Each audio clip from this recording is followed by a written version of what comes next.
Et on continue les amis, je vais comme j'ai dit, parler du bateau.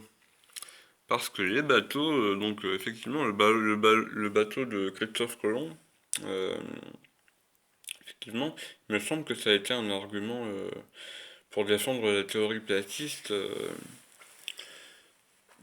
voilà, qui a été avancé quand même assez souvent.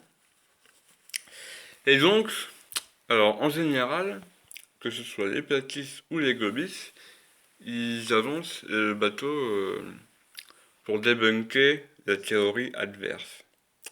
Mais moi, j'aime bien le bateau parce que, pour moi, ça me sert à remettre en cause, ça me fait remettre en cause les deux théories en fait. Parce que, en fait, du coup, l'argument des globistes, c'est que le bateau, quand il part, on le voit de moins en moins à cause de la courbure de la Terre. C'est ce qui a été dit pendant très longtemps. Sauf que, quand on regarde, apparemment, hein, moi j'avoue, je n'ai pas été vérifié, hein, mais apparemment, quand on regarde avec une bonne lunette, on voit que le bateau, on peut voir une partie du bateau qu'on n'est pas censé voir avec la courbure. Voilà, donc ça, c'est quelque chose qui n'arrange pas du tout ceux qui défendent la théorie globiste. Voilà. Euh, mais par contre, que je sache, euh, que je sache, on ne peut pas voir, avec cette même lunette, on ne peut pas voir la totalité du bateau comme on le devrait si la Terre est plate. Voilà, je vous relate ce que j'ai entendu. Mais c'est vrai qu'en général, le bateau,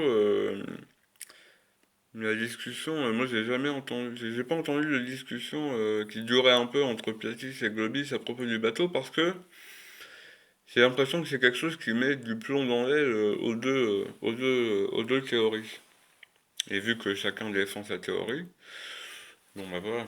Euh, mais donc le bateau, tu le mets en, je m'adresse à tête à l'envers. Là. Bon, le bateau, d'accord, tu le mets en avant pour dire que ça met du plomb dans l'aile à la théorie platiste, mais avec ce que je viens de te dire, il me semble que ça met aussi du plomb dans l'aile à la théorie globiste. Voilà. Euh, qu'est-ce que... ben, qu'est-ce que je me disais parce que tu m'as mis des trucs intéressants. Ah oui, alors tu parles de l'expérience d'Ératosthène. Tu parles de l'expérience d'Ératosthène. Déjà, moi, ça me paraît symptomatique, on va dire, que un des moyens de prouver, de soi-disant prouver le globe, euh, c'est une expérience d'Ératosthène qui date d'il y a plus de 2000 ans. Il y a plus de 2000 ans.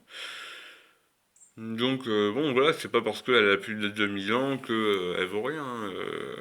Pas du tout, du tout. Moi, par exemple, je suis très sensible à la philosophie de Diogène qui a vécu il y a plus de 2000 ans. Donc, voilà.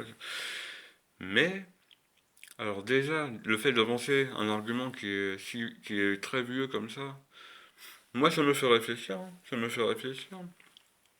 Et surtout qu'en approfondissant l'argument, bah, en fait, ça reste possible dans les théories de la Terre plate. Avec le soleil qui bouge, etc. Quoi. Ça reste, hein, ça reste possible. Hein. Euh, alors après que tu parlais des constellations, franchement, je donne rendez-vous dans la prochaine vidéo pour parler de l'histoire des constellations, parce que ça pour moi c'est important, je vous cache pas que pour moi c'est important, dans un sens, dans une théorie comme pour l'autre. C'est des choses qui moi me font beaucoup réfléchir, je vous dis à tout de suite pour en parler.